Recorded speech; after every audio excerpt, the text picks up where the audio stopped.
sobre el talento y sobre un montón de cosas, que quería empezar preguntándole de dónde vino esta historia y si empezó a partir de la idea de que, bueno, de que en Estados Unidos se explota el talento de esta manera,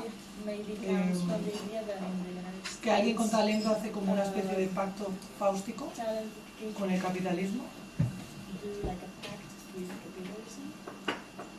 Faustic pact. Like with the devil. The demons.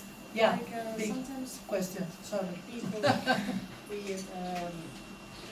with a gift themselves, they do like a Faustic pact, like a contract with the devil. Is like doing it now also with capitalism. Yeah, it's a big one. Sorry. It's a big one.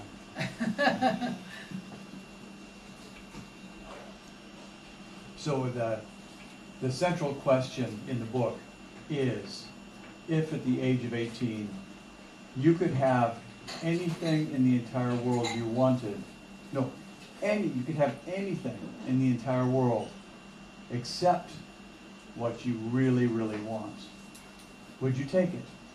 Because so many people make that choice. At the age of 18, they can go to university and get a degree in something that will pay well, or they can get a degree in something that they will love to do. And seldom are those two things the same thing. So in this book, there is a worldwide recruiting service that keeps track of the brightest students in the entire world. And when they turn 18, they're approached and they're offered the most powerful positions in the world.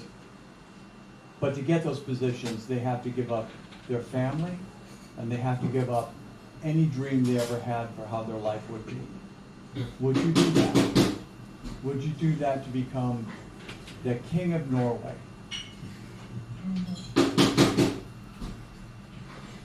La gran pregunta que nos plantea esta novela es, sentándonos en un momento en el que imaginaros que volvéis a tener 18 años, si tuvieseis la posibilidad de tener todo aquello que deseáis o que creéis que deseáis, bueno, no todo lo que deseáis, si pudieseis tener todo aquello que anheláis, pero no lo que realmente deseáis o queréis, ¿haríais el pacto de coger todo lo que se os ofrece, renunciando a lo que realmente desea vuestro corazón?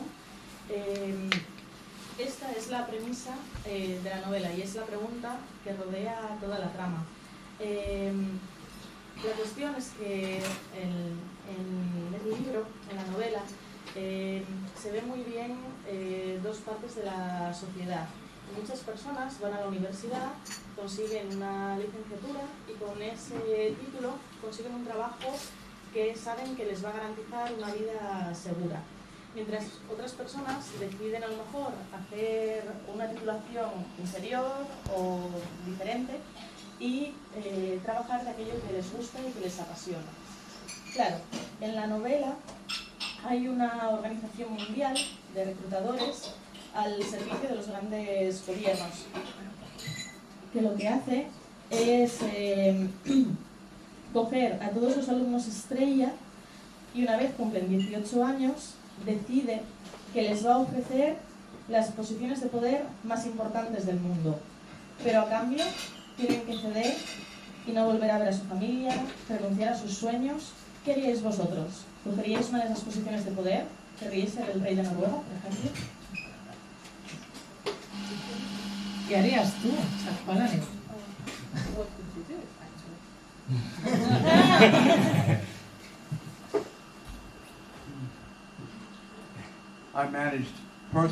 I managed to screw it up both ways. I chose the degree that I thought would make me money, which was journalism. And journalism does not make you a lot of money.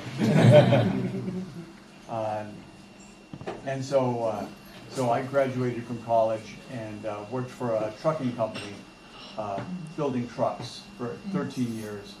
And during that time, I pursued my writing career outside of university. So I didn't I didn't do it either way. Pues la verdad es que la he cagado en ambos caminos. Estudié en la universidad una licenciatura de periodismo porque pensé que en aquel momento eso me iba a traer un beneficio importante, pero no, el periodismo no me trajo el dinero a la vida. Después hice otra titulación en un college y me dediqué a la construcción de camiones en una empresa durante 13 años. Y mientras me dedicaba a este trabajo, empecé mi andadura como escritor. Así que, como veis, no elegí ninguno de los dos caminos que os he planteado. Ayer hablamos un poco de Samantha Dean, la... Exactly the purpose of this organization, but much of the book is her gradually, step by step, discovering what's behind everything. In so many of my books, everyone thinks that they know what's going on in the world, and then 2/3 of the way through the book, they have to recalibrate everything that they thought was true, and that is definitely the case here. But she has to discover that this entire world is kind of a facade, and then she has to make a choice of not just whether she wants to be part of this facade or whether she wants to try to destroy this facade. La verdad es que gran parte de la novela ya ha sido sintetizada aquí en esta charla, pero digamos que el personaje de Samantha es un personaje que tiene un camino del descubrimiento a lo largo de la trama de la novela. Su novio, se suicida y aparte de él empiezan a aparecer otros casos de suicidio. Empieza a descubrir que ha habido más casos y descubre que hay un misterio más allá de lo que ha pasado con su novio. Lo que sucede es que tiene que ir poco a poco dándose cuenta de... Perdón, estoy bien, gracias. Tiene que ir dándose cuenta poco a poco de lo que está sucediendo con todo este equipo de reclutamiento que se lleva a los estudiantes a estas posiciones de poder. Claro, ella tiene que dejar de alguna manera pasar estas ideas y descubrir el propósito final de la organización, porque no lo tiene claro. A lo largo de la novela, digamos que ella va dando pequeños pasos, subiendo escalones en conciencia sobre lo que está sucediendo a su alrededor. Y cuando llegamos como al último tercio de la trama, de repente se le cae toda la idea que ella tenía del mundo y tiene que recalibrar una vez más cómo pensar o la idea que tiene de la trama. Muchas gracias, y así es como descubre esta gran mentira que asola el mundo en el que vive y tiene que decidir entre si quiere tomar parte de esta gran mentira o si quiere destruirla. Y no sé si vosotros, cuando habéis visto el título del libro, Inducción por Shock, sabéis exactamente lo que significa, porque yo no lo sabía antes de leerlo y me gustaría que nos lo contara un poco, porque forma parte de este estribillo del que habló ayer, que tiene sus libros, del puente y demás, porque tiene que ver con la hipnosis y con ciertas otras cosas de las que ayer nos hizo un truco de magia, y quería que nos lo contara cómo había descubierto la inducción por shock y cómo la explica. So, I've studied hypnosis for a few years, and there are two main ways of inducing someone into a hypnotic trance. And one is by confusing and exhausting them. And if I were to ask you to look at the ceiling, and I were to talk to you and talk to you and talk to you and talk to you and talk to you, I would exhaust you, and eventually your mind would drift off into a suggestible trance state. And the other option is, if I were to do something very sudden and that caught you off guard and put you into a panic state, that's also a state of hypnotic induction. There are people that I adore who work on the street in Las Vegas, and they do something called street hypnosis. And so if they see you out with your best friends one night in Las Vegas, they will identify the most powerful of you, the alpha female or the alpha male. And they will approach you in front of your friends, and they will say, you, how would you like to be the luckiest girl in Las Vegas tonight? Because I can make you the luckiest girl in Las Vegas tonight. Everywhere you go tonight, you will win. You will win so much money. You agree? You want to do that? Yes. In front of your friends, you're going to say yes, because you don't want to look like a coward. Yeah. And so I will pull you in very closely, too closely and too quickly, and it will throw you off guard. You'll be off balance, so you'll have to fall against me. And I will turn and I'll whisper into your ear something you don't quite catch. And in that moment, as I hold you, you'll go into a panic state. Huh? And then I'll release you. And because you were in a panic state, you will have very little memory. And I will say, I don't want money from you now, but I will be here 3 hours from now when you go back. And if you win anything, you give me what you think is my due. And these people do this all night in Las Vegas. And the whole first of the evening is about approaching groups and doing that. Street hypnosis. Getting them into a panic state. And one thing that they teach is Donald Trump's handshake. It is a form of shock induction. Uh-huh.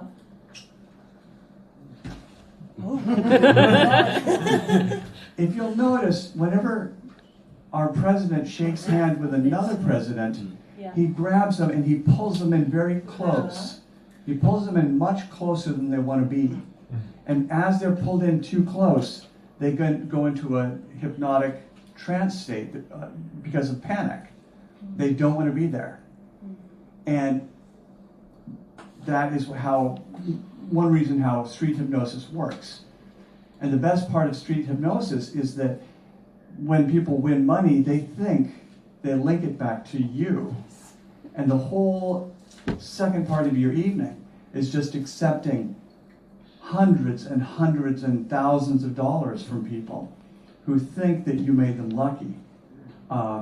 It's a glorious way to make a living.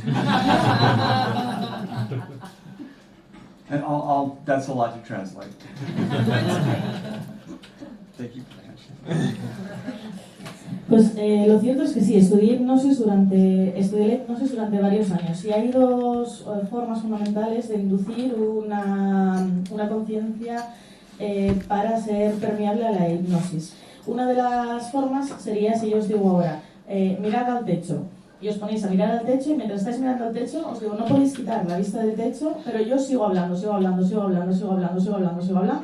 vosotros seguís mirando al techo y al final vuestra mente se cansa tanto que cae en un estado como de subconsciencia y es permeable a la sugestión. A partir de ahí se puede trabajar con la hipnosis. La otra forma sería el shock induction, que es el título de la novela. Es algo repentino. Digamos que se trata de que la gente baje la guardia y en un momento de pánico se abre la puerta a la sugestión. Esto se trabaja muy bien desde las calles de Los Ángeles. Existe una... Las Vegas. Perdón, Las Vegas. Perdón, Las Vegas. Las calles de Las Vegas. Algo que se llama hipnosis callejera. Y esta hipnosis callejera sucede de esta manera. En todos los grupos de amigos que van a Las Vegas a pasárselo bien, siempre hay un alfa, ¿vale? Una chica o un chico que es el alfa del grupo. Las personas que practican esta técnica saben muy bien reconocer a esas personas. Y claro, tú cuando estás en medio de tu grupo de amigos no vas a decir que no a nada, ¿verdad? No vas a parecer un cobarde. Entonces estas personas se acercan al alfa del grupo y le dicen, tú, ven aquí, ¿no quieres ser el más suertudo en esta noche en Las Vegas? Ven, acércate. Lo cogen y lo acercan tanto y le susurran al oído algo que ni siquiera a lo mejor entiende. Pero en ese momento en el que te están acercando tanto y tú no quieres estar en esa situación, el pánico se desata dentro de ti. Es algo instintivo. Y eso es lo que utilizan para cuando te sueltan, abrir esa puerta a la sugestión y dejar entrever que todo lo que ganes, una parte debe ser una deuda que tienes con esa persona. Así que al final de la noche te dirán, tienes que volver aquí y, oye, de lo que ganes tienes que darme tanto. ¿Vale? Y tú sentirás que realmente eres una persona suertuda y que estás ganando gracias a que esa persona te ha tocado ese día, cuando no es así. Lo que sucede es que todas estas técnicas de hipnosis también las podemos ver reflejadas en otros momentos. ¿Os habéis fijado muchas veces en Donald Trump, el presidente de los Estados Unidos, que muchas veces saluda a otros presidentes o a grandes dignatarios y les coge la mano muy fuerte, se la aprieta muy fuerte y además tira como de ellos hacia sí? Eso también es una forma de hacer ese shock induction, es una forma de desatar esa incomodidad y ese pánico para de alguna manera abrir esa puerta a la sugestión de las personas y tener como esa ventaja sobre ellas cuando vayas a negociar, cuando vayas a hablar con ellas.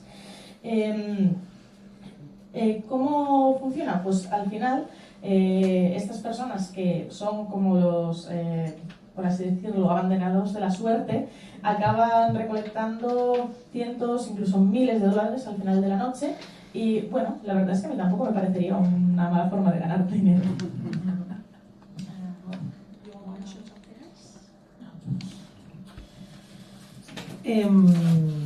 Hablado, bueno, es curioso pensar ahora en que no sé si tiene algo que ver con la religión en parte, porque una de las escenas más impactantes de la novela pasa en una iglesia, ya con motivo de un funeral, pero pasa dentro de una iglesia. Y ayer cuando nos dijo todo esto de las vidrieras y demás, de la diferencia entre la realidad y ese otro mundo que podemos que podemos sugerir, ¿no? La sugestión.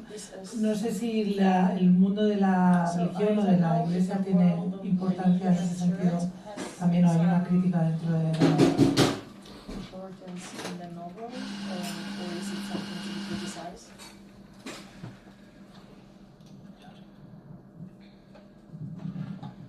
No, the novel is not about criticizing religion, but it is about finding a way to make an incredible change of perception relatable to people. And when the protagonist, Samantha, realizes the nature of the world that she's been raised in, how do you depict that kind of fantastic astonishment and enlightenment in a character? And so I thought, what was the most enlightening, astonishing event in my life? And that was when I was 7 years old and I was taken in and I got my first pair of eyeglasses. And I put them on and suddenly the entire world made sense. Because before that, I could never understand why they put the clock that high. Who can read the clock if it's that high? And when we played basketball, sometimes if someone made a basket, it made a whooshing sound. And I had no idea why it made a whooshing sound. But with glasses, I could see there was a net. And I could read the clock. And it was probably the most astonishing moment of my life, to suddenly see what the world was really like. So to depict that character's astonishment, I went around to everyone I met in public, everyone, in restaurants, in bars, who wore glasses. And I said, do you remember when you first got your glasses? Do you remember that feeling? What can you tell me? And they would tell me the most astonishing things that suddenly made sense. Some of them, some people can't see stereoscopically. So to them, the entire world was flat. It had no dimensions to it. And the glasses corrected that. So suddenly they could see that the world occurred in 3 dimensions. But every single stranger was so happy to talk about that moment that they got their glasses. And so I was able to incorporate all of their particular details into Samantha's astonishment when she has a similar sort of new view on the world.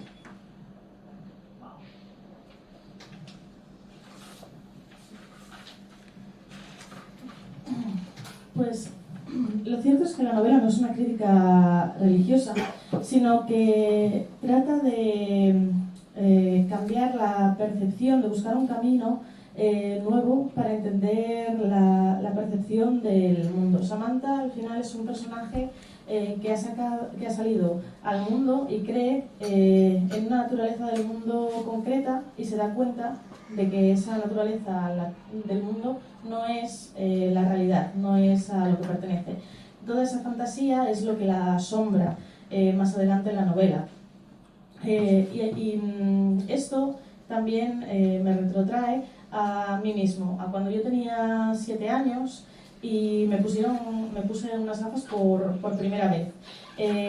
Quería transmitir al personaje de Samantha esa sensación de sorpresa y fascinación como la que yo sentí cuando de repente vi el mundo como era. Y tuve la sensación de que estaba viendo por fin el mundo como era. Porque, a ver, nunca había entendido ¿por qué ponen los relojes ahí tan arriba en la pared? ¿Por qué? Si no se ve la hora. O ¿por qué cuando lanzas un balón en la cancha de baloncesto, por qué cuando pasa por el aro hace ruido, como si se rasgase una tela? ¿Por qué? Y claro, de repente cuando me puse gafas vi que aparte del aro había una malla, y que claro, cuando el balón pasaba por la red, pues hacía ruido. Y también me di cuenta de que evidentemente pues pones el reloj en lo alto para poder todo el mundo ver la hora, porque efectivamente si ves bien se ve la hora. Todo este fenómeno de sorpresa era lo que quería transmitir al personaje y lo que quería transmitir en la trama de la novela.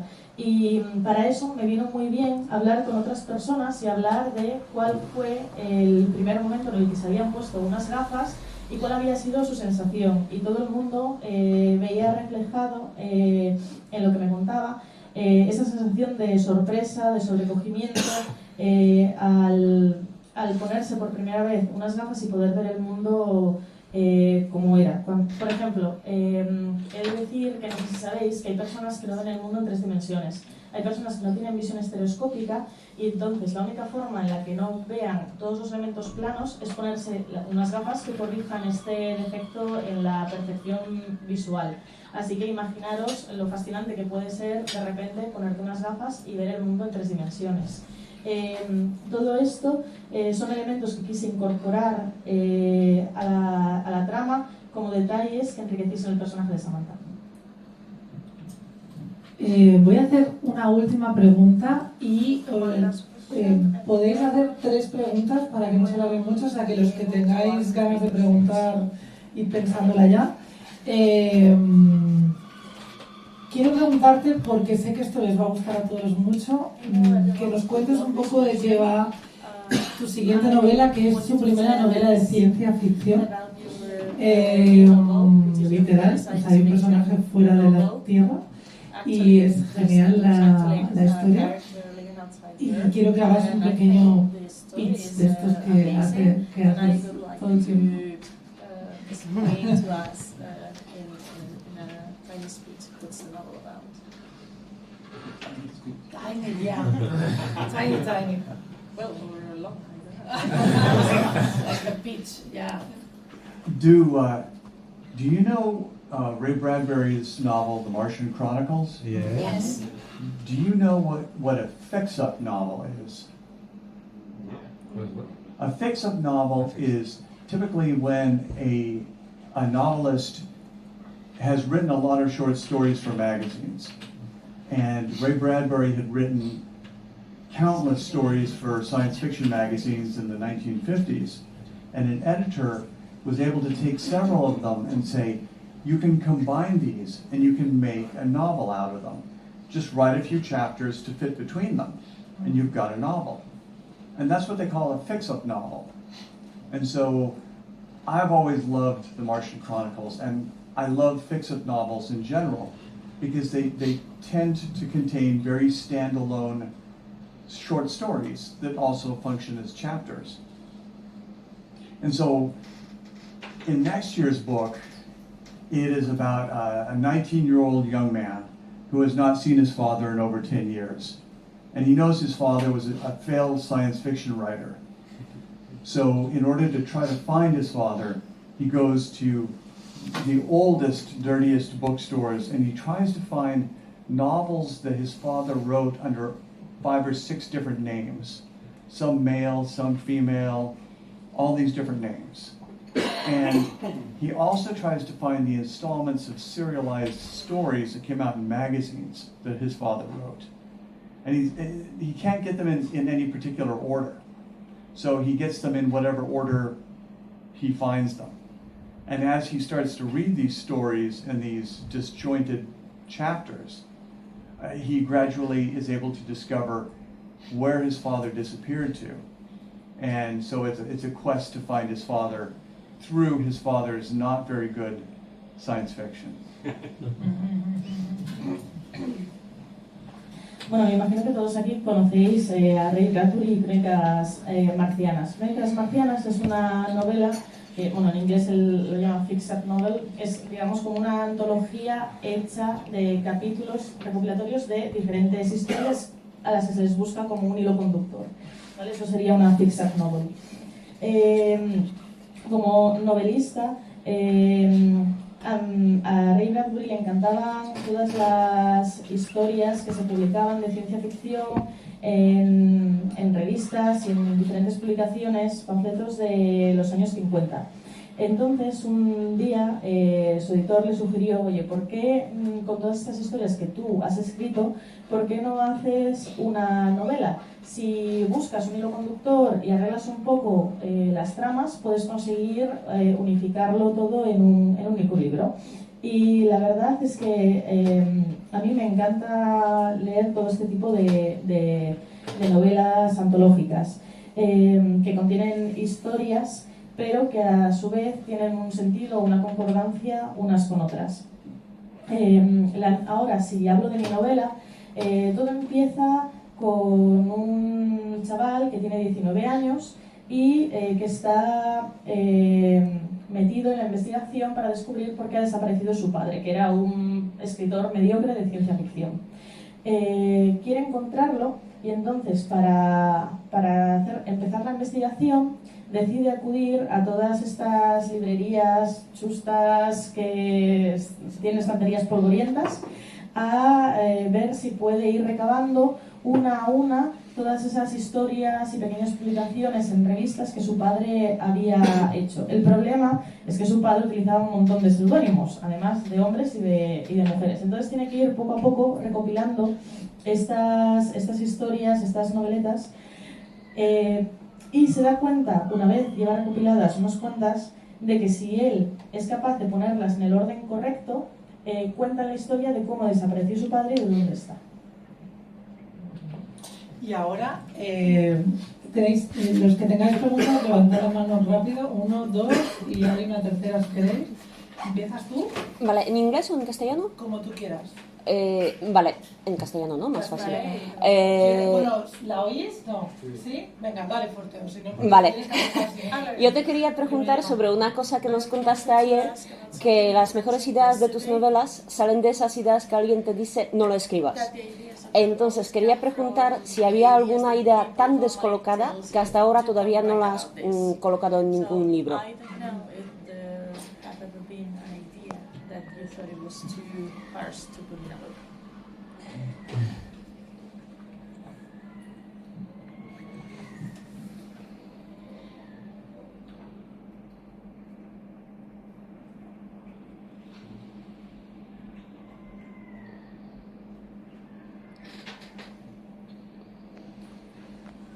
Boy, was there ever an idea I thought that was too harsh to put in a book.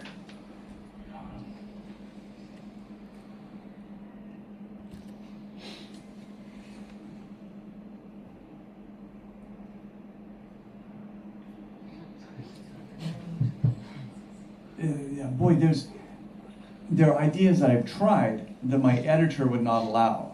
my editor just said, no, that's not going to go anywhere.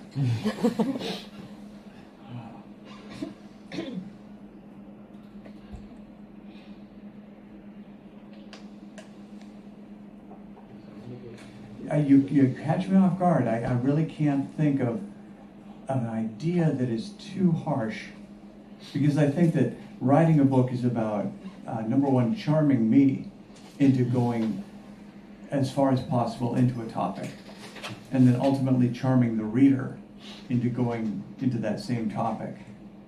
And it really just depends on how much charm you have to do.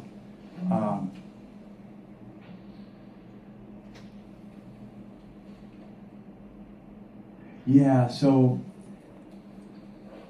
no idea. I think I've got ideas I haven't done, but it's just because I haven't found a charming way to introduce the idea and to make it non-threatening at the beginning.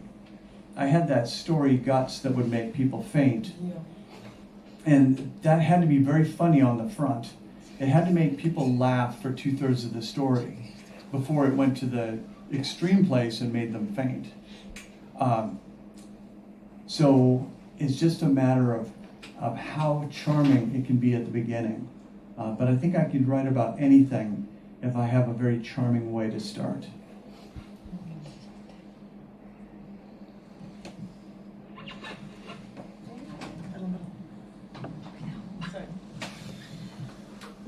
Una idea demasiado difícil o demasiado comprometida para contarla. Bueno, sí que ha habido ideas que mi editor me ha dicho que ni de broma, que no, que por aquí no paso. Pero vaya, me has cogido con la guardia baja con esta pregunta. Creo que lo importante es que yo en mi proceso creativo necesito de alguna manera como encantarme a mí mismo, o que me guste aquella idea o cómo introducirla, y llegar lo más lejos posible en cualquiera de los temas que quiero tratar en alguna de mis historias. Lo cierto es que no ha habido... sí que tengo ideas en mente que todavía no he encontrado la forma correcta de introducirlas o de meterlas dentro de una novela. Hay ideas que a lo mejor se plantean como un elemento muy amenazante desde un primer plano, pero yo creo que lo que tengo que hacer es conseguir modelarlas de manera que pueda hacer una introducción más amena, donde podáis incluso reíros con la historia hasta que llegue el último tercio de la novela y zasca, ¿sabéis? Pero bueno, creo que de alguna manera necesito encontrar como ese encanto para comenzar la historia, y si encuentro como esa magia a la hora de empezar una novela, entonces soy capaz de escribir sobre cualquier tema.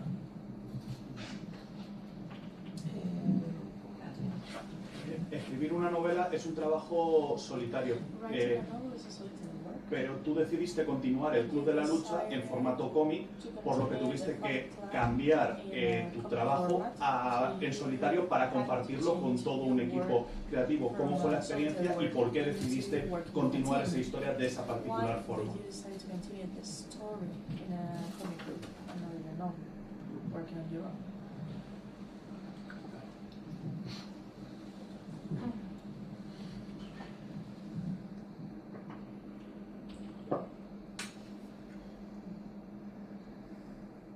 You know, I kind of disagree with you about the writing is a solitary thing, because for me, when I started writing, I thought it was a solitary thing and I hated to do it. But if I gave myself permission to go to every party I was invited to, and I did my writing at parties, and I asked other people their ideas, and I collected their stories, then I could turn my writing into this sort of glorious collection of my friends' best stories. And that's the only way the Fight Club got written, was at parties on scraps of paper when people would be telling me stories. And there's a lot of stories in Fight Club that shouldn't be in the book. But, for example, I have a friend, Lori, and she lived in Ireland for a while. And she said that where she lived, when the bars closed, everyone would leave the bars and they would go and urinate on the Blarney Stone, knowing that tourists would be kissing it the next day. And Laurie loved that story. And I didn't want to leave Laurie's story out of the book. So even though it's completely does not belong in the book, Laurie's story is in the book. So really, Fight Club is the residue of 1,000 different parties. And with comics, I wanted to work with younger people. And it was a chance to work with younger artists and colorists and the guys that script the dialogue. So it really was a chance to write in a completely different form, but to try to do something different within that form. So it was really the challenge of it, that more than anything else, and the chance to work with brand new people. So, yeah, thank you.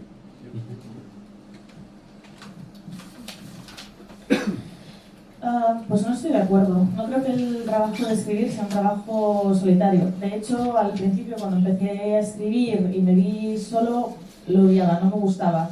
Así que simplemente yo lo que hice fue irme de fiesta con mis amigos, como siempre, pero llevarme siempre algún papel donde tomar anotaciones y hablar mucho con mis amigos y con la gente en las fiestas para conseguir ideas y que me contasen sus historias. Al final es de alguna manera un glorioso trabajo colectivo de haber recopilado las mejores historias de mis mejores amigos en estos pedazos de papel.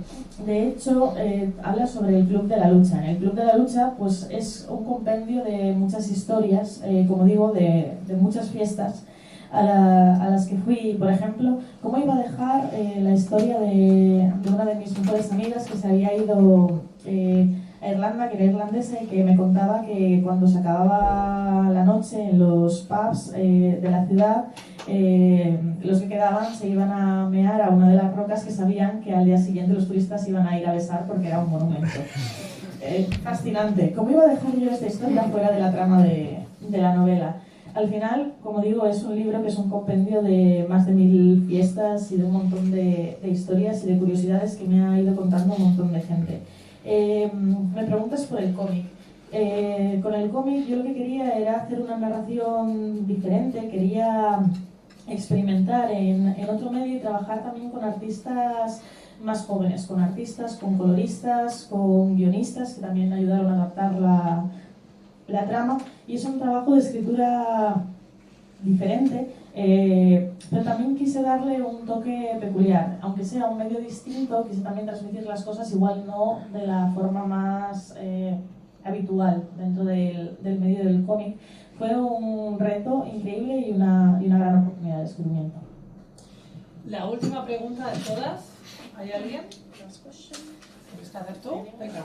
En la charla del otro día hablaste como que te inspirabas mucho en la música a la hora de escribir, en las repeticiones, en la búsqueda de hooks, en los estribillos. Me gustaría saber cuál es tu relación con la música y cómo se entrelaza con tu escritura.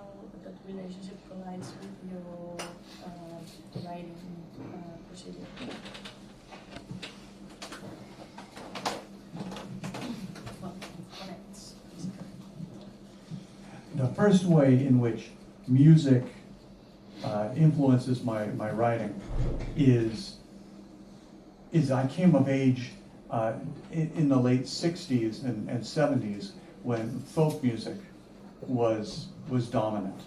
And folk music meant that much of popular music was ballads. It was endless ballads. It was Joan Baez singing ballads. It was Jim Croce singing ballads. It was Don McLean singing ballads. Every time you turned on the radio, it was Gordon Lightfoot singing about the wreck of the Edmund Fitzgerald. It was these 8-minute, 11-minute songs that all told stories. The Night the Lights Went Out in Georgia, Bad Bad Leroy Brown, every single song was telling a story. And so as a child, we would sing these stories. And these stories were just packed full of rhetorical devices. And that is something I find entirely absent from modern prose, is these wonderful rhetorical devices where you get this repetition and rhythm and you get a music built into the writing. And I love that. I really love rhetorical devices. There's a fantastic book by Mark Forsyth called The Elements of Eloquence. And it cites songs and speeches and prayers.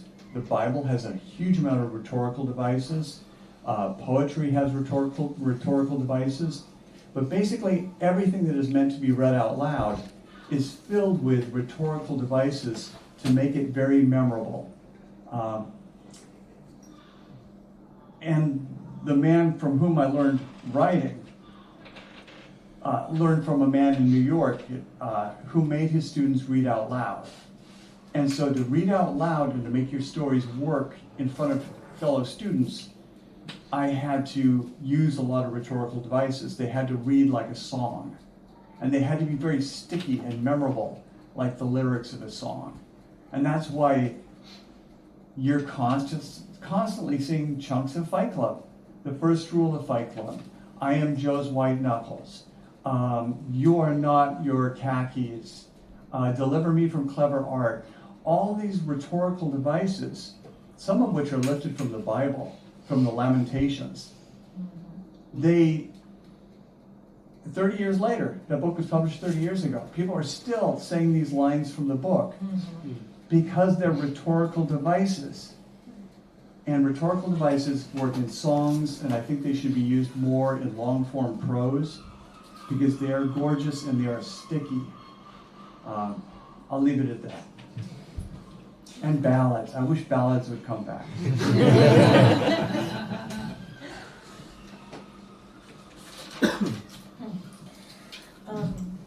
Vale. De alguna forma, la música influyó en mi proceso de escritura porque en la época de los años 60 y los 70 la música folk y también algo del pop tenía muchísimas baladas como de Don McLean, baladas de 8 minutos, de 11 minutos, que contaban historias completas. Y cuando estaba en Georgia y era pequeño y escuchaba estas canciones, me encantaba todo ese soniquete, toda esa retórica de repetición una y otra vez de la misma idea. Eso es lo que hace que las canciones se te queden en la cabeza, ¿no? Lo que hace que las ideas se te peguen al cogote. También hay en la prosa moderna mucha repetición, en la música y mucha retórica.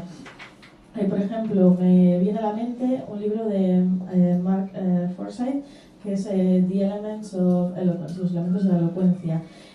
También vemos mucha repetición y retórica en la poesía y, por supuesto, en los sermones religiosos y también en la Biblia. Leer en voz alta siempre es un elemento memorable, pero si quieres que la gente le preste atención, tienes que utilizar todos estos elementos retóricos para captar la atención de las personas, y eso es lo que se hace también, por ejemplo, en una misa.